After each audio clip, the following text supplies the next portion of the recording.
Are finding out that they actually are registered with the wrong party. We wanted to know why, so our Emily Sinovic was in Salem finding out what's going wrong. I found out that hundreds of voters in Oregon are calling the Secretary of State's office every week. They're upset because they go online and find out they're registered with the wrong party. Republicans as Democrats, Democrats as Republicans. And many times the Secretary of State says they don't realize that they likely made an error years ago and didn't notice until now. You are currently a registered Democrat, is that correct? Yeah. I currently, for some reason this year they decided I'm a Democrat when for 38 years I've been a Republican.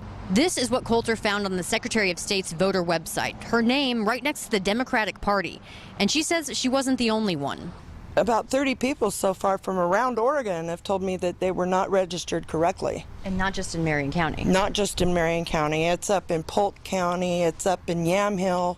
It's all over. I went to the Secretary of State's office to find out why. What we have seen is a lot of voters who are apparently unaware of what their registration record shows. But here in Oregon, the Secretary of State's office says they always trace it back to their voter registration logs and usually find some voter error. Our voter registration system is unique in that we keep a record of any change that is made. We keep a record of who makes the change, when the change is made, and why the change is made. And not only do we keep a record of that, we also maintain a digital image of the reason why we made the change. I asked them to check on Coulter's registration records, and sure enough, back in 2004, Coulter filled out this voter registration card and says she may have checked this Democratic Party box inadvertently, thinking she was crossing it out.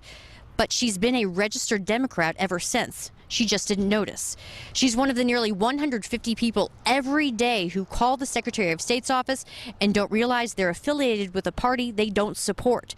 It's more common than you realize. Here's the good news. There is still time to change your registration if you go to the Secretary of State's website. We have that link on our website at coin.com. You have time to change that before voting in May. Reporting in Salem, I'm Emily Sinovic, KOIN 6 News.